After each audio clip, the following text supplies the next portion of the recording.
Olá, meus amigos do Frei Anselmo. É uma grande alegria poder estar aqui com vocês, fazendo o estudo de um tema importante para o nosso conhecimento.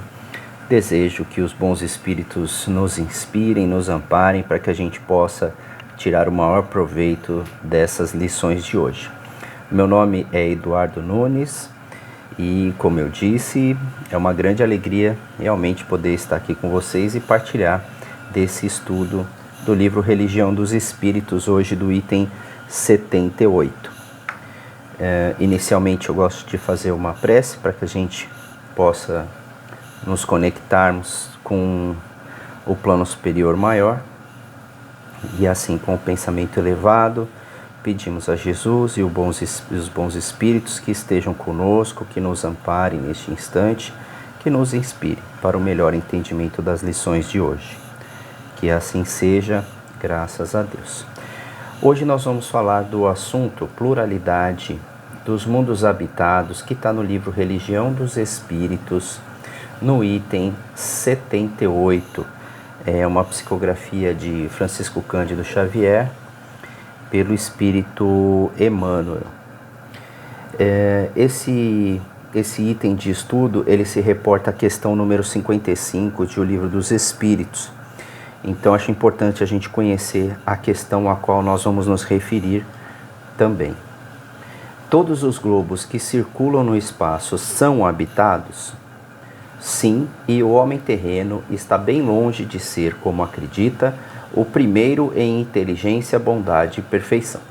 Há, entretanto, homens que se julgam espíritos fortes e imaginam que só este pequeno globo tem o privilégio de ser habitado por seres racionais.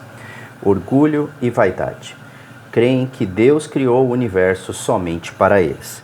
Nesse item também tem uma anotação, uma ponderação de Kardec. Deus povoou os mundos de seres vivos e todos concorrem para o objetivo final da providência.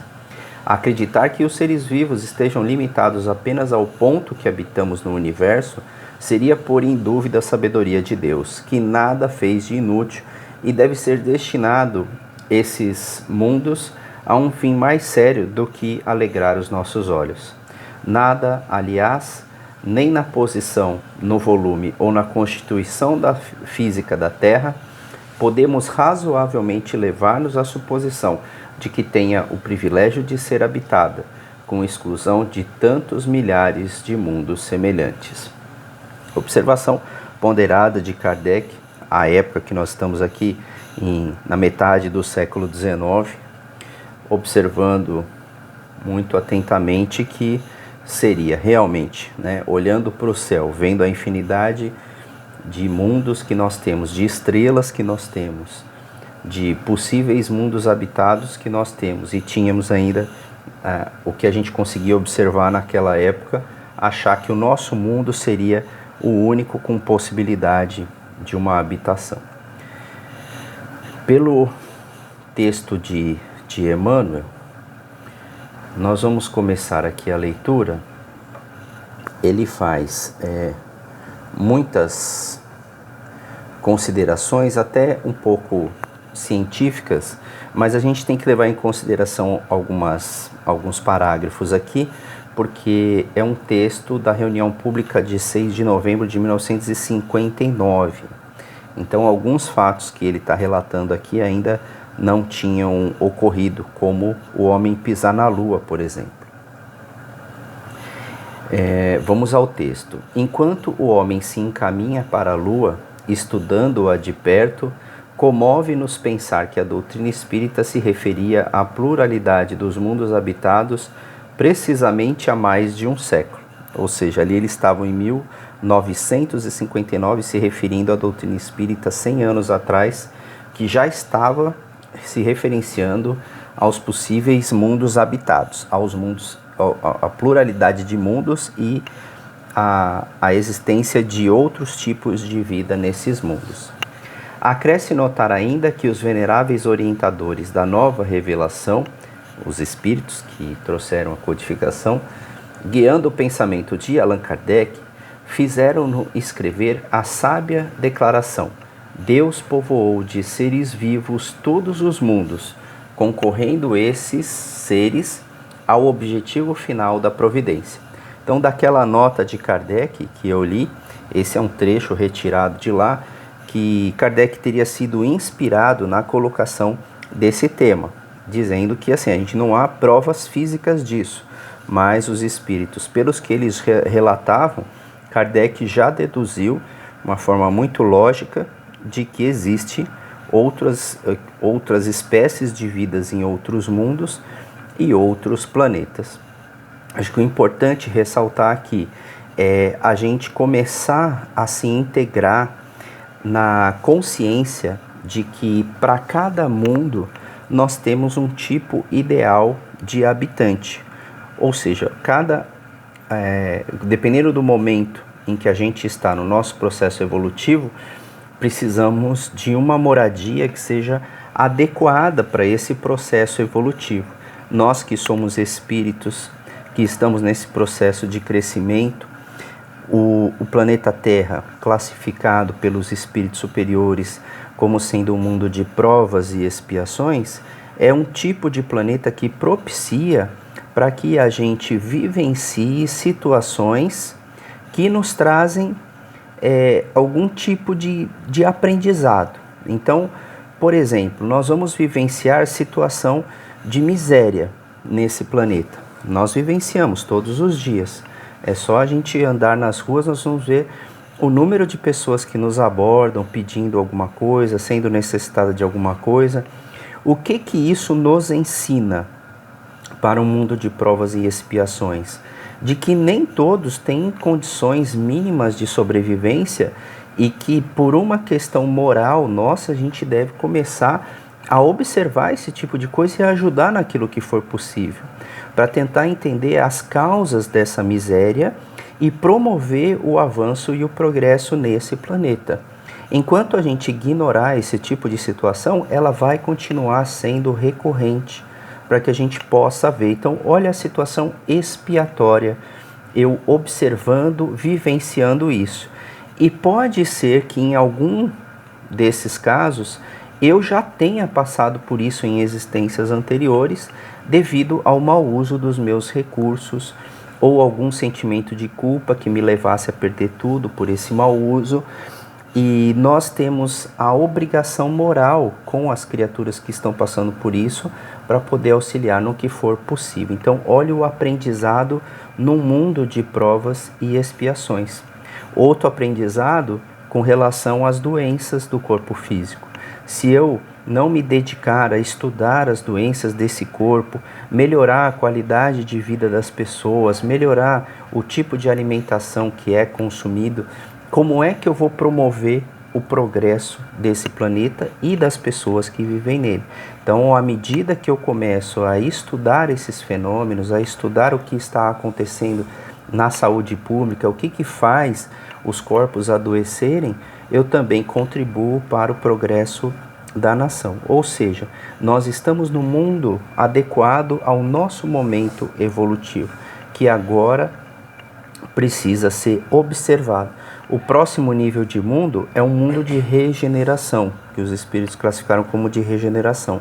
Ou seja, nesse mundo de regeneração já não predomina as doenças, já não predomina o mal, o apego à matéria, já começa um movimento de recuperação da nossa dignidade humana, do nosso amor ao próximo, o nosso arrependimento de todas as oportunidades que nós perdemos, e a partir daí a gente avança nesse processo. Mas vamos lá, continuar no texto, vendo se tem mais informações para a gente trabalhar hoje. Sabemos hoje que moramos na Via Láctea, a galáxia comparável à imensa cidade nos domínios universais. Essa cidade possui mais 200 milhões de sóis, transportando consigo planetas, asteroides, cometas, meteoros, aluviões de poeira e toda uma infinidade de turbilhões energéticos. Até aqui uma descrição para a época até avançada da quantidade de sóis, mas a gente sabe que hoje são muito mais, mas que trouxe aqui uma noção da imensidão da Via Láctea, que é apenas comparado a uma cidade se fosse transportado para o nosso planeta dentro da imensidão do universo. Esses sóis, entre esses sóis está o nosso modestíssimo foco de luz, considerando-se que Sírius, um de seus vizinhos, apresenta brilho 40 vezes maior, e acompanhando a nossa Terra, com todo o cortejo de suas orgulhosas nações, tem a importância de uma casa dos fundos, visto que se a Lua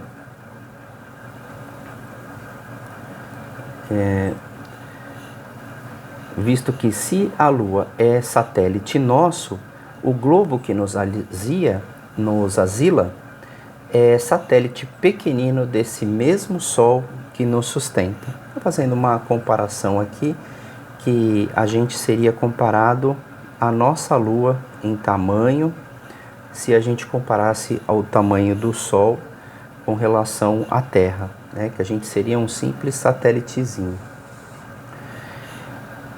Viajando a luz com uma velocidade de 300 mil km por segundo, gasta milhares de anos para atravessar de um ponto a outro o continente galáctico em que residimos. Ele está fazendo uma referência à velocidade da luz, ou seja, um planeta que emite luz. Para essa luz chegar, né, a um planeta que esteja à distância 1 ano-luz, ele levaria 1 ano nessa velocidade da luz, que são 300 mil quilômetros por segundo. Mas os espelhos telescópicos do homem já conseguem assinalar a existência de milhões e milhões de outras galáxias mais ou menos semelhantes à nossa, a se espraiarem na vastidão do universo. Então, naquela época, começava-se a ter o conhecimento de outras e outras galáxias no universo. Até agora, neste breve lembrete, nos reportamos simplesmente ao campo físico observável pelos homens encarnados, atreitos, como é natural, ao raio reduzido da percepção que lhe é própria, sem nos referirmos às esferas espirituais mais complexas que rodeiam cada planeta quanto cada sistema. Nesse critério, vamos facilmente encontrar em todos os círculos cósmicos os seres vivos, que Kardec disse da asserção de Kardec, embora a instrumentação do homem não os divise a todos. Que a gente não tem condição ainda, nem naquela época e nem hoje, de conseguir identificar esses planetas, tamanho, a vastidão do universo e a diversidade deles. Eles se desenvolvem através de inimagináveis graus evolutivos, cabendo-nos reconhecer, em aludindo à pluralidade dos mundos habitados, não se deverá olvidar a gama infinita das vibrações e os estados múltiplos da matéria. E aqui é uma observação de Emmanuel, que essa imensidão de quantidade de mundos e habitados, a gente não pode relacionar de que todos sejam constituídos do mesmo tipo de matéria, na mesma classificação, ou seja, como há também uma infinidade de mundos, há uma infinidade de constituição material desses mundos. Os mundos também têm uma constituição material. Acho que, como nós refletimos ali no começo, para cada tipo, para cada momento do nosso progresso evolutivo, tem um mundo específico. E aqui Emmanuel faz uma interessante abordagem sobre alguns tipos de planetas que existem e qual a finalidade deles. Temos, assim, no espaço incomensurável, mundos berço e mundos experiência, mundos universidades e mundos templos, mundos oficinas e mundos reformatórios, mundos hospitais e mundos prisões. Percebemos aqui que cada um deles tem uma finalidade específica dependendo da necessidade dos habitantes daquele mundo.